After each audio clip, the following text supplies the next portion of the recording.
Blooper.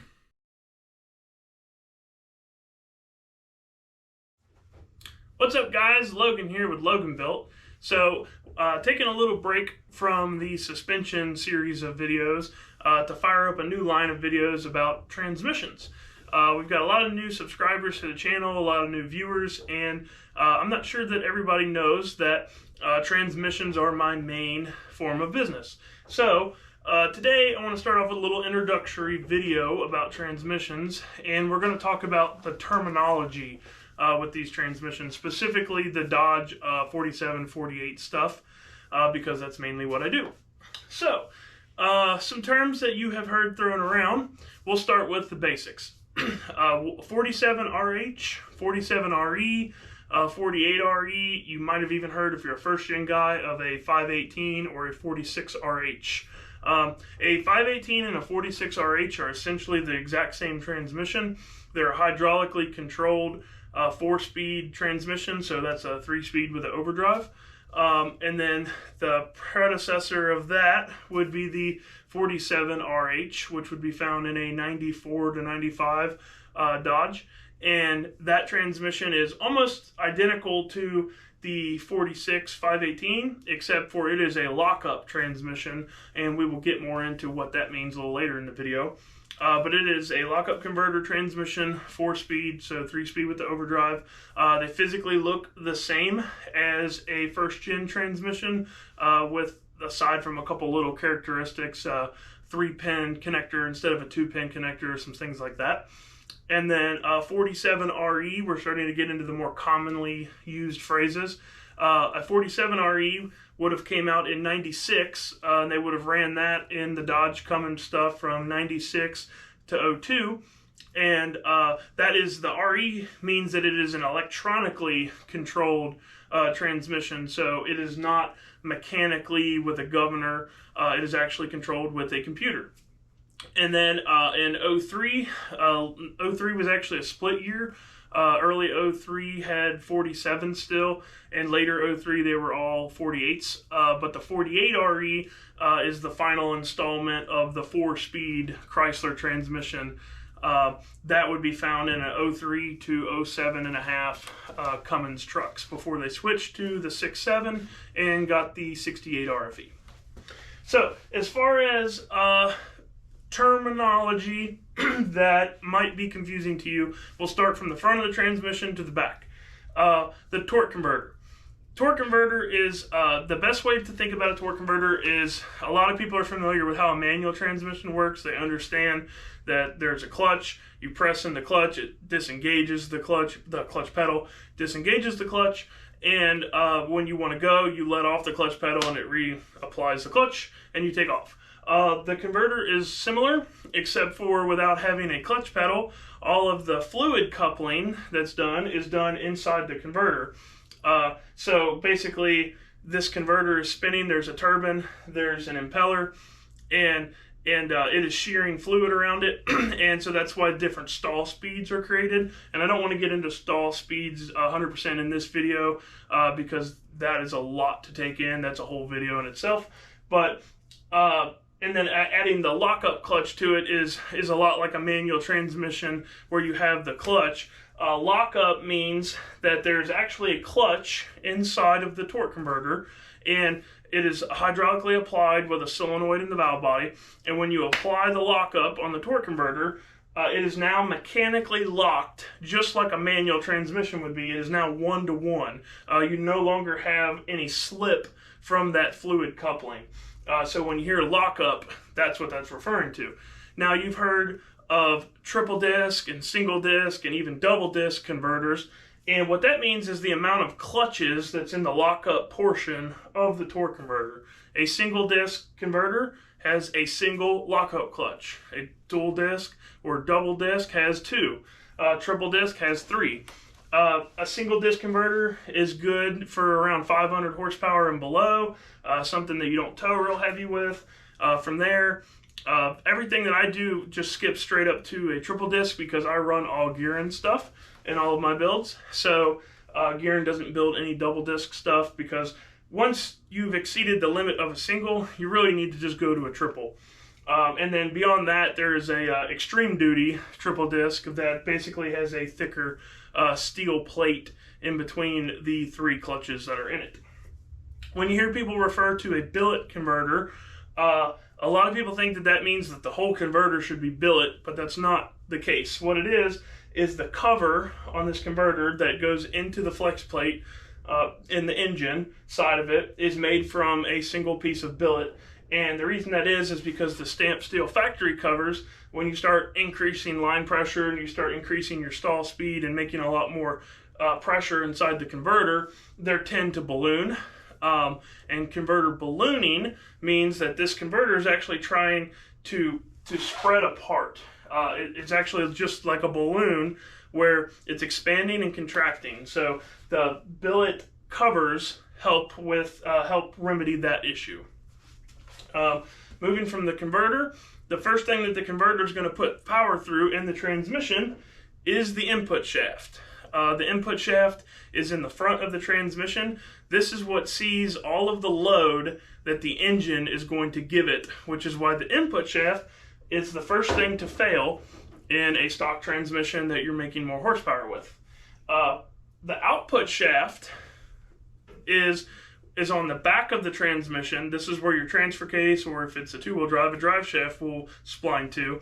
This is seeing all of the load from the drivetrain, from the surface, the tires. So this is the second thing that will break because the input shaft gets all of the load from the engine, transfers it through the transmission to the drivetrain, and then the drivetrain puts a lot of stress on the output shaft, and you break the output shaft. That's why typically if you're four-wheel drive launching, I recommend that you upgrade to a billet output shaft anywhere over 600 horsepower. On the input shaft, the horsepower, there's a couple options for some economy line inputs and stuff that you can make 500 horsepower safely with, but if you want to step up to something good and reliable at around 400 or 500 horsepower, you need to step up to a billet one-piece input shaft, and standard size input shaft like that's good to 1,000 horsepower in most applications. And then the intermediate shaft is what's between the input and the output shaft. This shaft is what you can get away with being stock the longest because it's sharing the load from the input from the engine and the load from the drivetrain. So that's why this thing will last the longest. Plus, it's long, so it has more ability to take some torsional twist. This is where all of your planetaries spline to. So this is what actually is putting the power through the transmission to the rear differential. Now, another term that you've heard that you're probably semi-familiar with but maybe don't fully understand is the valve body. The easiest way to think about the valve body of the transmission is the brain of the transmission. It has every valve, every port, every solenoid, everything that is needed to move fluid that the pump is creating to the right places that it needs to go, to the servos, in the transmission to make all of the desired mechanical things happen. So if you need to shift from first to second, the valve body is going to tell the transmission how to do it. It's going to send the fluid to the proper channels to apply the proper bands and clutch packs to make the transmission shift from first to second gear. Clutch packs and steels are another term.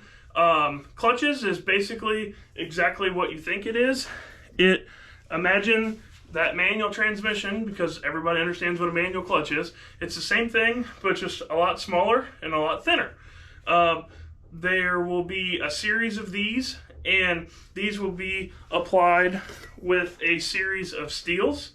And so it'll be a steel clutch, steel, so on and so forth for however many clutches and steels are in that clutch pack. And these will apply, and these will stop a planetary gear, which will change your gear ratio. All of these transmissions have bands to apply the second gear. Those will be called a second gear band. I'm sure that's a terminology that you've seen thrown around a lot. All this is it's simply a band with a clutch lining on the inside, and there's a lever, an anchor, and a strap that goes to a servo. And when second gear is commanded, this band, there's a drum that's spinning around it. This band clamps together and stops that drum, which applies that planetary gear set to make the 1-2 shift. Speaking of servos, when you hear the term billet servo, that is referring to the factory front servo, also known as the second gear servo, and the rear servo, also known as the low reverse servo. Those servos from the factory are just made out of a cast aluminum material. They have one sealing ring on the cover, one sealing ring on the servo inside, and they're prone to leaking. So billet servos usually have more ringlands for sealing surfaces. Some of them have larger pin diameters, some of them have smaller pin diameters, and these are mainly made to where when you increase the line pressure of the transmission, that you're not leaking past that, so you have a more solid apply on your low reverse band and your second gear band. Which brings us to line pressure. Line pressure is a topic that I think a lot of people know and might understand, but imagine it's the lifeblood of the transmission. The line pressure is what is applying everything. Line pressure is pump pressure, the main hydraulic pump pressure, and then there's a pressure regulator valve in the valve body that is set according to however your transmission builder builds it. For me, I like for a line pressure to be on something, let's say, that's below 1,000 horsepower, that gets driven on the street a lot. I like for line pressure to be between 150 at the lowest for a stock transmission application to as high as 180, 190. That's a really good range of pressure. Stock pressure on these things is maxing out at 110, and when you start increasing horsepower, you're increasing the load on those clutches, and that's just not enough pressure to keep the clutches applied with the big horsepower, and then you end up slipping your clutches. Once you slip your clutches, they burn up, and now you're back to rebuilding your transmission. I would recommend that everybody get a line pressure gauge in their truck. If you only had the budget for 3 gauges, and you were going to do EGT, boost, and something else like trans temp, I would do trans temp, boost, and get rid of the EGT and put a line pressure sensor there. Line pressure is going to tell you a lot of things. It's going to tell you the health of your transmission, and it's really a really nice thing to watch and monitor, and to be able to report back to your transmission builder with what it is actually doing on the line pressure, because more than likely, if you do have a problem, that's the first question they're going to ask is, what is the line pressure doing? So, in my opinion, that's a really good gauge to have. Moving back to the front of the transmission, the one thing that we missed is the flex plate itself. The flex plate is what bolts to the crankshaft of the engine, and then the converter bolts to the flex plate. So this is actually the piece of material that's connecting the torque converter and the crankshaft. In stock form, they're made out of a stamped piece of steel with a welded ring, and when you start making really over 400 horsepower with those, especially if you're hard on them doing burnouts and four-wheel drive launches, they'll actually crack and they'll bust the flex plate off, and then when the flex plate breaks, you lose all forward or reverse momentum because your engine is no longer connected to your transmission. So a billet flex plate is a great upgrade. I upgrade those at any 500 horsepower build is getting a billet flex plate, and beyond from there. Another billet piece that I see numbers thrown around with a lot that might be awfully confusing is you'll hear of a second gear apply lever, and you'll hear of this lever being a 3.8, a 4.2, a 5.0, and really, what the heck does that mean? Essentially what that is the ratio in which it applies the band and the ratio in which it releases the band. Stock 46, 47 stuff is a 3.8 lever ratio. And when they went to the 48 platform, they switched it to a 5.0 lever ratio. And the problem with the 5.0 is it applies the band really fast, but it releases really slow. So what you end up with is when you turn the line pressure up, that changes the shift timing in the transmission. When these valve bodies are built and somebody put the shift kit in them, or like I use all the gear in valve bodies the way that they're built, with the different springs and whatnot inside the timing valves, it makes it to where you have a really fast with the 5/0 lever second gear apply, but because it's a slow release, third gear is coming on a lot quicker, and you end up with a bind. So a transmission bind is when the transmission is actually physically between two gears. So second gear, it's still mechanically in second gear when mechanical third gear, planetary gear set, is trying to apply. And what that'll feel like in your truck is it'll feel like you hit the brakes. Now, if you have, say, a 3.8 lever, which is what I use in almost everything unless it's a trans brake valve body, say if you had a 3.8 lever and your valve body was set up a little bit differently, you could actually have a flare between the 2-3 shift.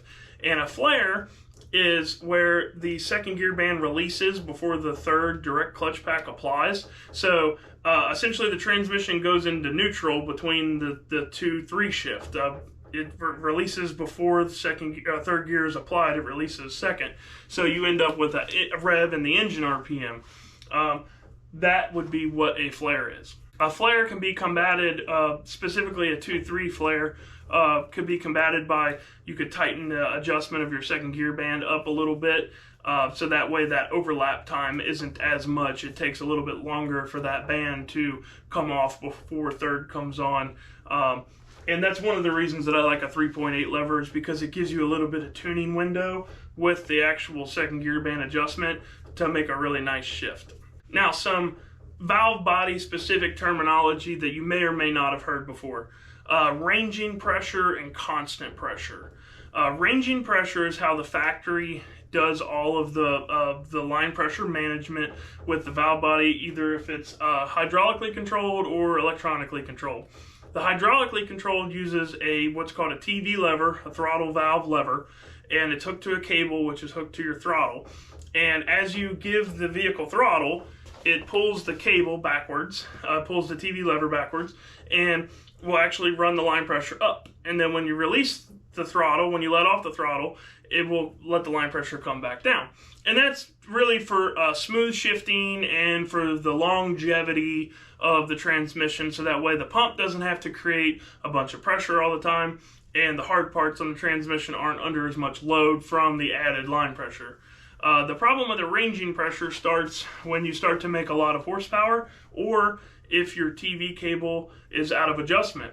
If your TV cable is out of adjustment, you're giving it more throttle than it is seeing throttle TV input, so it's not ramping the line pressure up fast enough.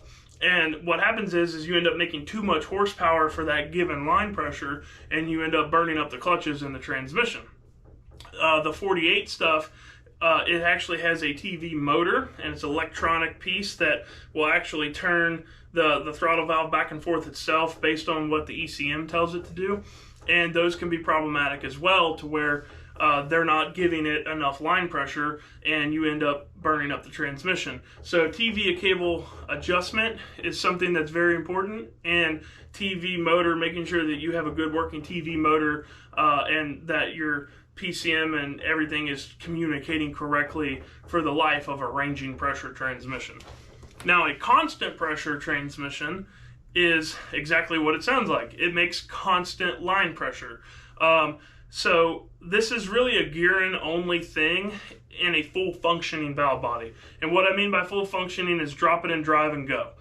Gearing is the only company that I'm aware of that has a valve body that you can put it in drive, and it'll drive like a normal truck, but it'll make a constant, whatever you set the line pressure at max at, it'll make that all the time. That is a great thing for a really high horsepower truck that you're going to beat the crap out of a lot. I tend to always go for a constant pressure on that. And if it's something that you're going to be driving a whole lot that doesn't make a bunch of power, then that's why we would stick with a ranging pressure, just for the ease of the transmission, because the constant pressure does put more wear and tear over the long life of the hard parts. But if you make a lot of horsepower, it's worth it for the peace of mind of knowing that you're not going to burn the clutches up because of a misadjustment on a TV motor or a TV cable. Full manual valve body is a term that I know that most everyone has heard. And essentially, it's the opposite of the full functioning valve body. It is completely controlled by you. You have to tell it what gear it's in. So you have to run an aftermarket shifter, and every time you want to shift that thing from 1-2 or 2-3, you have to shift it yourself. Now, overdrive and lockup are electronically controlled on these, so you have to wire up some overdrive and lockup switches. There's some controllers out there on the market that can control that kind of stuff for you, but regardless, you are taking the computer out of the equation, and you are now the computer, and you are controlling when this thing shifts and when it locks the converter and when it shifts into overdrive and all that stuff. Overdrive is essentially fourth gear. I know a lot of people sometimes think, if they're new to these style transmissions, that they're a 5-speed because they feel 5 shifts.